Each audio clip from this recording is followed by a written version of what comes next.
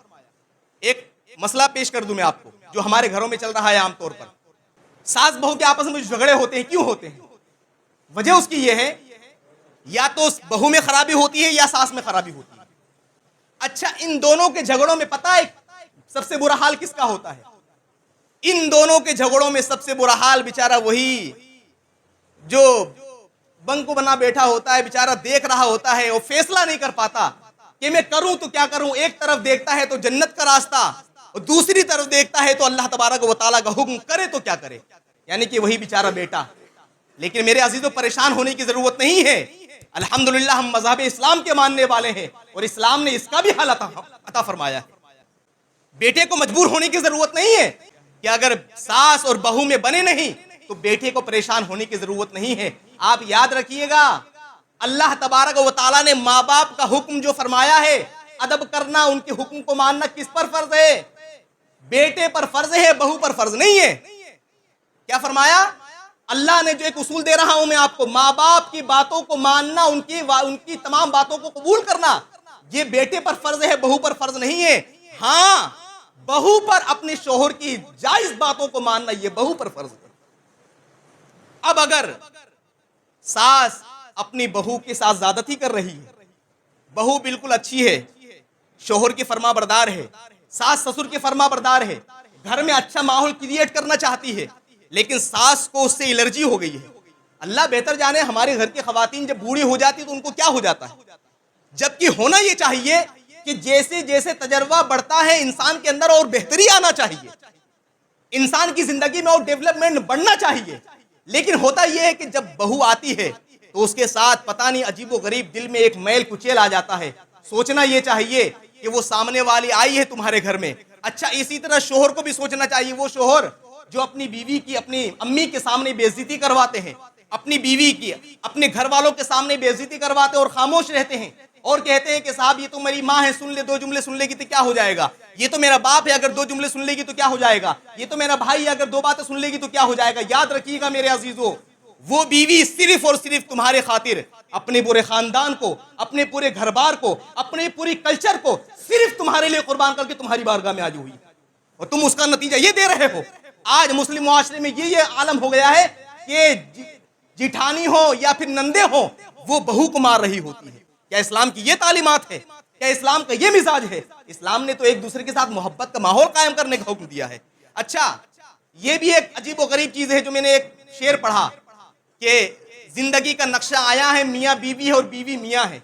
کہ گھر کا جو بڑا ہوتا ہے، گھر کا جو سرپرست ہوتا ہے، کبھی کبھار کئی لوگ ایسے ہیں جو اپنی بیوی کے پر اس قدر جو ہے چپی سادی بیٹھ جاتے ہیں کہ پوری گھر کی حکومت اس عورت کے ہاتھ میں آ جاتی ہے، اور گھر کا جو بڑا ہوتا ہے، مکھیا ہوتا ہے، وہ خاموش رہتا ہے اور وہ سوچتا ہے میں کچھ بولوں گا تو میری آفت نہ آ جائے، اس لیے میں تو خاموش ہوں.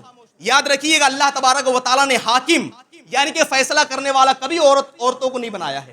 الرجال قوامون علی النساء، عورتوں پر اللہ تبارک و تعالیٰ نے مردوں کو حاکم بنایا ہے. کیونکہ اب اچھا، مردوں کو جب حاکم بنایا، فیصل بنایا، تو ظاہر سی بات ہے اللہ تبارک و تعالیٰ نے جب یہ فرمایا ہے تو ہم یہ کہہ سکتے ہیں کہ رب قدیر نے انسانوں کو، مردوں کے اندر وہ عقل و دانشگری، وہ سمجھ عطا فرمائی ہے کہ مرد حضرات جب مشورے سے کوئی فیصلہ کریں گے تو ان کا فیصلہ یقینی طور پر اچھا ہوگا، اور عورت اگر فیصلہ کرے گی تو اس کا فیصلہ ہمیں غلط ہوگا. عورت ناقص العقل ہے، اس میں عقل کی کمی ہے. اور یاد رکھیے گا، جس گھر میں عورت کی حکومت ہو جائے وہ گھر کبھی سکون کا گہوارہ نہیں بن سکتا ہے. اس گھر میں دن بدن خرابیاں اور برائیاں آتی رہیں گی، کیونکہ جس گھر میں عورت کی حکومت ہو جائے اور عورت کے ہاتھ میں جس گھر کے نظام کی باغ ڈور آ جائے، ہوتا یہی ہے. اب گھر کا جو بڑا مکھیا ہے وہ اگر تماشا دیکھ رہا ہے، یاد رکھیے گا سب سے بڑا گنہگار وہی ہے. بہو پر ظلم ہو رہا ہے تو سب سے بڑا گنہگار وہی ہے. جبکہ نیک بیوی کے بارے میں اللہ کے رسول علیہ الصلوۃ والسلام ارشاد فرماتے ہیں کہ جو عورت 5 وقت کی نماز پڑھے، روزہ رکھے، اپنی پاک دامنی کی حفاظت کرے، قیامت کے دن اس سے کہا جائے گا جنت میں جس دروازے سے چاہو داخل ہو جاؤ، تمہیں اختیار. نیک عورت کے بارے میں اللہ کے رسول علیہ الصلوۃ والسلام نے یہ فرمایا. اور اسی طرح نیک بیوی کے بارے میں اللہ کے رسول علیہ الصلوۃ والسلام نے یہ فرمایا کہ نیک بیوی تمہاری دنیا کا سب سے بہترین متاع یعنی کہ سب سے بہترین سامان ہے. اگر نیک بیوی مل گئی تو اللہ کا شکر ادا کرو, ورنہ بیویاں ایسی ملتی ہیں شوہروں کی زندگی حرام کر کے رکھ دیتی ہیں. لیکن اگر بیوی اچھی ہے اور اس پر ظلم ہو رہا ہے سسرال کی طرف سے, تو یہ شوہر کی ذمہ داری ہے کہ وہ اپنی بیوی کی بے عزتی ہونے سے, اپنی بیوی کے ساتھ غلط رویہ اختیار کرنے سے جو لوگ اس کے ساتھ اختیار کر رہے ہیں, اس سے بچانے کی ذمہ داری کس کی ہے؟ شوہر کی ہے. اچھا, تمام مسائل کلیئر ہو ہی نہیں رہے, بالکل بھی نہیں ہو رہے, تو اسلام نے پھر ایک راستہ یہ بتا دیا ہے کہ شوہر کو چاہیے کہ وہ اپنی بیوی کے لیے اگر الگ مکان لے کر دے, الگ گھر لے کر دے, اور بیوی پر یہ فورس نہ کرے کہ چل تو میری والدہ کے پاس ان کی خدمت کرنے کے لیے. اگر الگ ہو جائے تب بھی فورس کرنے کا حکم شوہر پر نہیں ہے. ہاں, شوہر پر یہ ذمہ داری بنتی ہے کہ وہ اپنے ماں باپ کے پاس آتا جاتا رہے, ان کی تمام ضروریات کا خیال کرتا رہے. لیکن بیوی کے لیے یہ ضروری نہیں کہ وہ اپنی ساس کے پاس آئے, ان کی خدمت کرے, ان کی دو باتیں سنے. آئی بات سمجھ میں؟ تو ہمارا گھر کا ماحول کیسے سدھرے گا؟ جب ہر انسان اپنی ذمہ داری کا احساس کرے گا.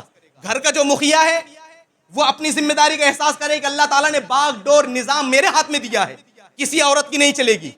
بہو پر ظلم ہو رہا ہے اس کا بھی فیصلہ میں کروں گا, بیٹے پر ظلم ہو رہا ہے اس کا بھی فیصلہ میں کروں گا, بیٹی پر ظلم ہو رہا ہے اس کا بھی فیصلہ میں کروں گا. جب گھر کا مکھیا یہ ایک مزاج لے کر جائے گا اور اس کے دل میں اللہ تعالیٰ کا خوف ہوگا کہ اگر بہو پر ظلم ہو رہا ہے تو اس کا گنہگار میں ہوں گا, بیٹی پر ظلم ہو رہا ہے تو اس کا بھی گنہگار میں ہوں گا, اور مرنے کے بعد مجھے رب کی بارگاہ میں جواب دینا ہے.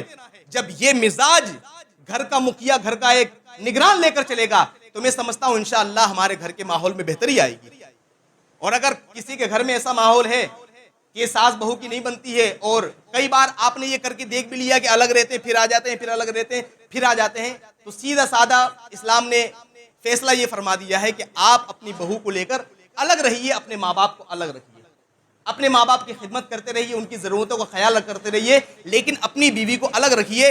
کیونکہ جب آپ نے بیوی سے نکاح کیا, نکاح آپ نے کہہ تو دیا میں نے قبول کیا ہے, لیکن اس لفظ قبول جو آپ نے 3 مرتبہ کہا, پوری زندگی کی ذمہ داری آپ نے اپنے سر کے اوپر لے رکھی ہے. آئی بات سمجھ میں؟ تو یہ ہمارے گھر کے ماحول میں. اچھا, آخری بات, یہ جو ہمارے گھر میں ایک برا ماحول کریٹ ہوا ہے, میاں بیوی کے جھگڑے, ساس بہو کے جھگڑے اور بہنوں کے جھگڑے, پتہ ہے ان سب کا خطرناک اثر کس پر پڑا؟ ان سب کا سب سے برا اور خطرناک اثر ہمارے مسلم معاشرے کے بچوں پر پڑا ہے, جو ہمارے آنے والے مستقبل ہے. جبکہ قرآن نے یہ کہا یا ایھا الذین آمنوا قوا انفسکم واہلیکم نارا, کہ ایمان والو اپنے بچوں کو, اپنے گھر والوں کو جہنم کی آگ سے بچاؤ. جب ہم اپنے گھر میں اپنے بچوں کو یہ ماحول دے رہے ہیں, جھگڑے فساد کا ماحول, گالی گلوچ کا ماحول, بدتمیزی کا ماحول, تو کیا امید کر سکتے ہیں کہ ہمارے بچے آگے چل کے ہدایت کے راستے پر آئیں گے؟ آپ کا احترام کریں گے, آپ کی خدمت کریں گے, آپ کو دعائیں دیں گے؟ ہرگز نہیں. بچہ وہی سیکھتا ہے جو دیکھتا ہے. اچھا بولو گے, اچھا ماحول بناؤ گے, تو بچہ آپ کے سامنے اچھی باتیں کرے گا, اچھا ماحول کریٹ کرے گا. اب چونکہ میں نے خود یہ تجربہ کیا, اب تک تو یہ کتابوں میں نے باتیں پڑھی تھی, اب تک میں نے خود یہ تجربہ کیا ہے. مثال کے طور پر موبائل چلانے کا استعمال ہمارے گھر میں بہت زیادہ ہے, یعنی کہ اپنے مسلم معاشرے میں. تو میں نے اپنی بچی سے بولا, میری بچی زیادہ عمر بھی نہیں, 4 سال ہے. میری بچی ایک دن کھانے کے وقت موبائل چلا رہی تھی. میں نے کہا بیٹا کھانے کے ٹائم موبائل نہیں چلاتے, اور اذان کے ٹائم بھی موبائل نہیں چلاتے. پہلی بات تو بچوں کو موبائل نہیں چلانا چاہیے. کھانے کے ٹائم موبائل نہیں چلاتے, اذان کے ٹائم موبائل نہیں چلاتے, ٹھیک ہے نا؟ تو بچی نے رکھ دیا. دوسرے دن اتفاق سے کیا ہوا کہ میں کچھ کتاب پڑھ رہا تھا, کھانے کا وقت ہو گیا, کھانے بیٹھا ہوں, میں کتاب پڑھنے لگا.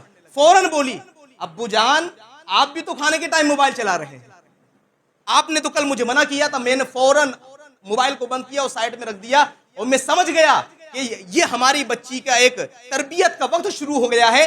ہمیں بولنے سے زیادہ ہماری بچیاں, ہمارے بچے دیکھنے پر اپنی دل و دماغ میں چیزیں ایکسپٹ کر رہے ہیں. لہذا اگر ہمارے گھروں میں اچھا ماحول ہوا تو ہمارے بچوں کا مستقبل بھی اچھا ہوگا, اور اگر ہمارے گھر کا ماحول برا ہوا تو ہمارے بچوں کا مستقبل برا ہوگا. اب وہ آپ کے اوپر ہے کہ کیسا اپنے بچوں کو بنانا ہے, اچھا بنانا ہے یا برا بنانا ہے. تو مسئلہ حل ہو گیا. پہلی بات تو گھر کا جو مکھیا ہے وہ اپنی عورت کو بولنے کی اجازت نہ دے, فیصلہ جو لے وہ اپنے خود اختیار میں لے. گھر کے 4-5 لڑکے بڑے ہیں, سبوں کو بٹھا کر مشورہ لے اور فیصلہ کرے کہ گھر میں کیا کرنا ہے, ٹھیک ہے نا؟ عورت کی کسی گھر میں چلنا نہیں چاہیے. ہاں کئی بار ایسا بھی ہوتا ہے کہ ابو کا انتقال ہو گیا, امی جان ہیں, اب لڑکے سوچتے ہیں کہ والدہ زندہ ہے, والدہ جو کہیں گی وہی چلے گا. ٹھیک ہے, والدہ کی بات ماننا اچھی بات ہے, لیکن والدہ جو بات کہے آپ 4-5 بھائی مل کر اس بات پر غور بھی کریں. کہ کیا واقعی یہ بات صحیح یا نہیں ہے، اس کا نتیجہ کیا نکلے گا. ٹھیک ہے نا. ایک رول دے کے جا رہا ہوں میں، ایک قاعدہ اپنے دل و دماغ میں بٹھائیے کہ بیوی کے حقوق کو پورا کرنا یہ اللہ کا حکم ہے. بیوی کو پروٹیکشن دینا یعنی کہ اس کی حفاظت کرنا، اس کی عزت کی حفاظت کرنا، بدتمیزی اور گالی گلوچ سے اس کی حفاظت کرنا، برے ماحول سے اس کو بچانا، یہ شوہر کی ذمہ داری اللہ تعالیٰ کا حکم ہے. اور ماں باپ کوئی ایسی بات کا حکم دیں، مثال کے طور پر طلاق کا حکم دے دیں یا بلا وجہ زیادتی کریں، تو ماں باپ کے حکم کو ٹھکرانا واجب ہے، کیونکہ شریعت نے ایک قاعدہ دے دیا ہے کہ ماں باپ کے حکم کو اسی وقت تک مانا جائے گا جب تک کہ اللہ اور اس کے رسول کے کسی حکم سے ٹکراؤ نہ ہو رہا ہو. اگر ماں باپ کا حکم اللہ اور اس کے رسول سے کہ کسی حکم سے ٹکرا رہا ہے تو ماں باپ کے حکم کو آپ گولی ماریے، اللہ اور اس کے رسول کے حکم پر عمل کیجیے. یاد رکھیے گا ایک لمیٹیشن ہے. آنکھ مت بند کیجیے کہ ارے ماں باپ ہے یار، کچھ کروں گا تو میری آخرت برباد ہو جائے گی. ارے بھائی، اگر تم نے اللہ اور اس کے رسول پہ حکم پر عمل نہیں کی ہے تو بھی تو تمہاری آخرت برباد ہو جائے گی. تو ماں باپ ہی کو لے کر چلنا، یہ آج ایک ماحول بنایا گیا ہے. ماں باپ کی ماں باپ کی اہمیت، ماں باپ الحمدللہ ہمارے سروں کی تاج ہے، لیکن ان کا حکم ماننا ایک لمٹ ہے. اللہ اور اس کے رسول کے حکم سے اگر ٹکرا ہو رہا ہے تو خدا کے واسطے اپنے ماں باپ کے حکم کو مان کر اپنی آخرت برباد مت کیجیے. ہاں، اگر ماں باپ کا حکم اللہ اور اس کے رسول کے حکم کے مطابق ہے تو ماں باپ نیت کر لیجیے کہ میں تو ماں باپ کی بھی حکم پر عمل کر رہا ہوں اور اللہ اور اس کے رسول کے بھی حکم پر عمل کر رہا ہوں. ماں باپ بھی راضی ہو جائیں گے، اللہ بھی راضی ہو جائے گا، جنت مل جائے گی انشاءاللہ الرحمن. اللہ تبارک و تعالیٰ، اور بھی کئی سارے باتیں ہیں، جمعے کا وقت مختصر رہتا ہے، انشاءاللہ پھر ہم کسی دن ڈسکس کریں گے. تو اللہ تبارک و تعالیٰ ہمیں ان باتوں پر عمل کرنے کی توفیق و رفیق عطا فرمائے، ہمیں اپنے گھر میں اسلامی ماحول بنانے کی توفیق و رفیق عطا فرمائے. ہم خود اسلامی بنیں گے، ہمارے بچے اسلامی بنیں گے، ہمارا ماحول اسلامی بن جائے گا. استغفر اللہ ربی من کل ذنب و اتوب الیہ وما علینا البلاغ. السلام علیکم. کھڑے ہو جائیں، سنتیں پڑھ لیں.